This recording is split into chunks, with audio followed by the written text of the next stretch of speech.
Good afternoon, YouTube. So today is Tuesday, and let's look over at the calendar. August 21st. It's about 1:53 in the afternoon. So, we have been home for about a month now, a little bit over. We got back to Kansas in the first, a little bit after the 4th of July, actually. It took us about a week to get back after the 4th of July due to van problems. Now, if you've been watching our videos, the big question is, are we selling the van? I've been doing a little bit of research online about what these vans are selling for, because there are people out there that have enough money to go and buy a Sprinter van and convert it, or they can go out and buy a good used Class B 2000, I want to say 10 or 11 Sprinter van, Dodge, Mercedes, Class B. You can find them used, relatively low miles for about 60 grand, 40 to 60. I did see one for 23, but I'm not going to Canada to buy it. So I'm keeping the van for right now. I think when I sell it, at first off, if I was going to sell it, I was going to list it for $13,000 here in Wichita. I kid you not, I had that sucker online for probably about an hour or more, and it got hit up. So I took it off.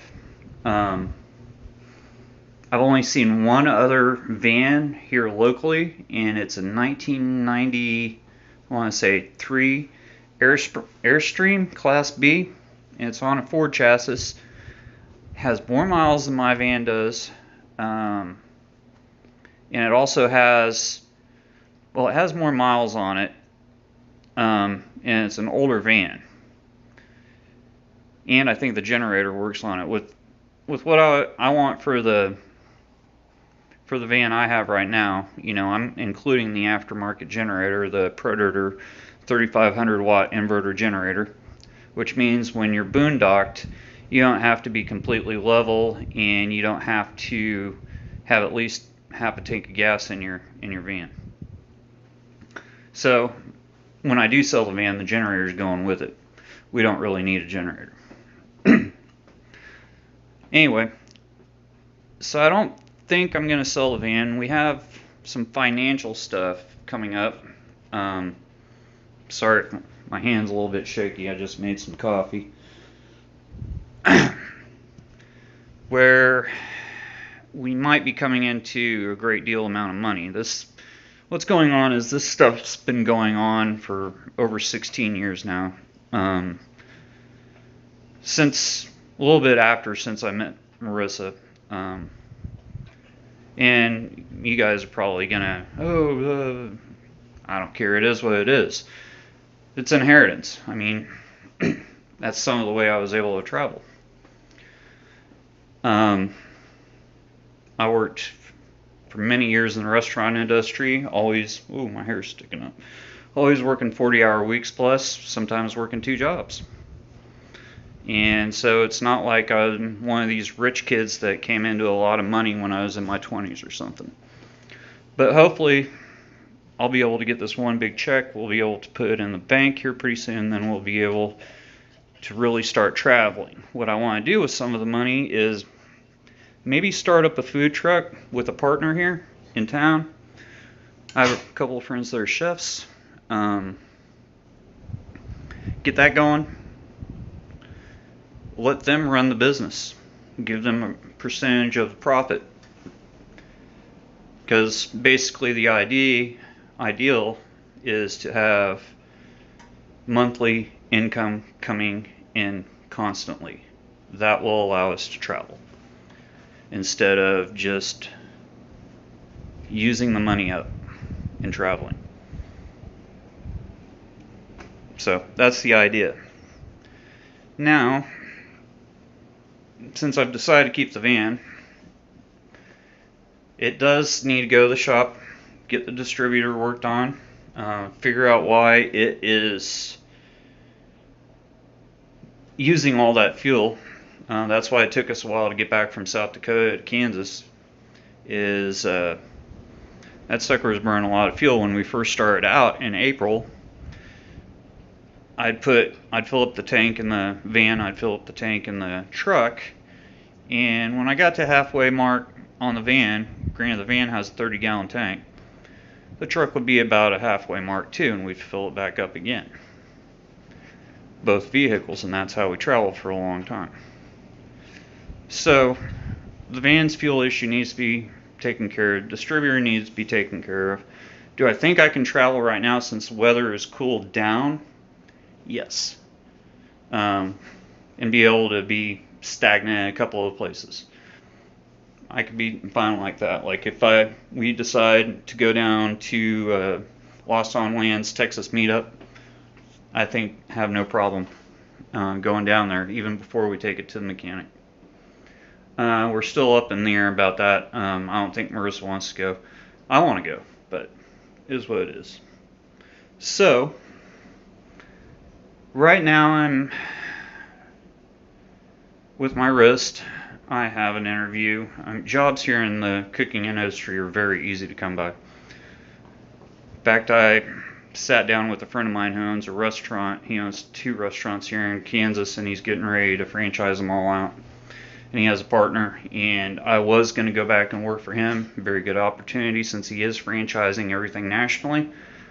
But the type of working in a Mediterranean restaurant, I'm not going to name the restaurant, but it's usually you go in at 10 o'clock in the morning, you prep, restaurant opens up at 11, you're there all day. And this is how I worked for this guy.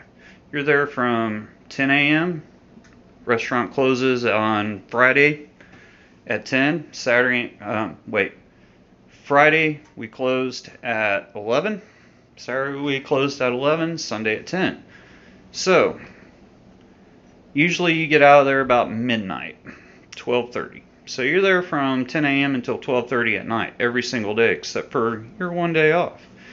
And when I first was working for this guy, he had 3 restaurants in Wichita, and he'd shuffle his cooks from each different restaurant around. So one day, I'm working lunch at the east location. I have 30 minutes. I get off at 3 o'clock. I have 30 minutes to be 23-mile drive all the way to the west side of town at a different location. And that's how it worked for many, many days, many months, a couple of years even. So I had the opportunity, long story short, he heard I was looking for work.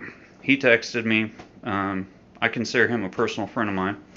Texted me. I went and I met up with him at the east location. He sold one of his restaurants in Wichita. He originally had 4. He had 1 in London, England, and 3 here in Wichita, Kansas.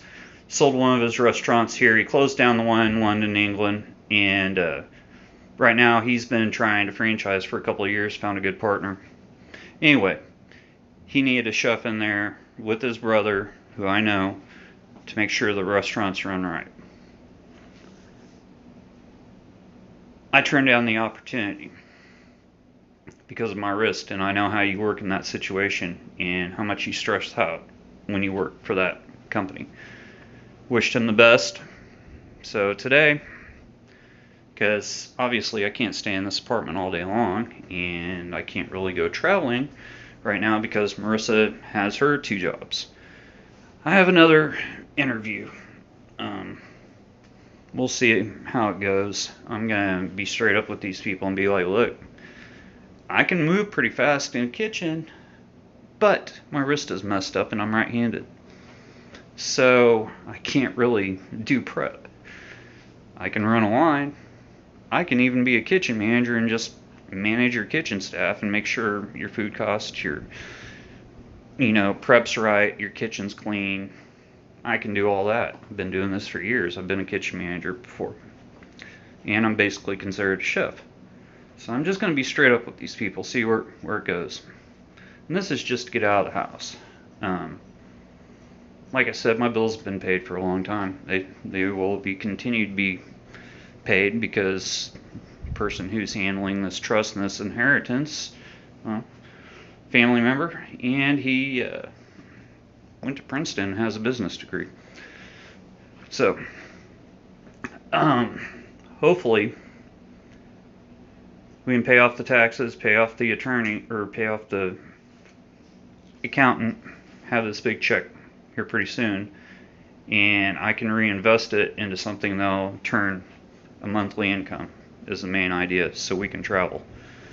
Till then, I'm stuck in Wichita, which really hate this town, and the van's not going anywhere till we get this figured out. But one thing I do know is need to be traveling. So the whole thing of this, I started this off, it's not just about van life, it's about traveling. And I want to go see South America. I want to go Peru, Argentina. Also want to go over to Thailand. And I want to bring you guys with us. That comes to another question. I've been doing all these YouTube videos on my phone. I did buy a couple of knockoff GoPros from wish.com before we got on the road. Then I figured out, well, I can edit videos, which I hardly do, on my phone. I can, and I have a Samsung Galaxy S8. I bought this before we went on the road. I'm pretty sure you guys can see the video quality difference. So, next question is to you guys. I have the money to go out and buy a nice Canon, one of these vlogger cameras that everybody uses, and get a nice setup and get a mic and get the flash on there, and then go buy a drone and do all that nice great stuff. And then we also have a computer. We'd be doing it on the road with whatever internet we can find. That was the trick, because we don't have internet, we don't have cable. That's one of the costs that we just won't pay for. I don't watch cable, not really into sports, and everything I follow is on YouTube. So, I mean, I turn on the TV to see the local news, see what the weather's going to be. That's about it. And we did this the whole time we were on the road. Only time we had cable was when we were at campsites that offered cable, and I had a cable wire hooked up to our TV. Probably been the first time we'd actually watch cable in years, which was pretty cool. Especially down in freaking Texas, in like San Antonio, and where else was it? Galveston. They had so many TV channels. I'd never seen that many before. Anyway, long video. Go ahead and try to upload this. But my question, any question to you guys is, should I go out and buy that nice drone? Should I go out and buy that nice vlogging camera that everybody has? That's so expensive, and do stuff like that. I can go buy a cheap GoPro right now, or go and buy a nice GoPro right now. But leave it in the comments if I should go out and buy a camera or not. I'd like to see what you guys think, or should I just keep on doing it with the Samsung Galaxy S8? Hope everybody's having a great day. Talk to you later.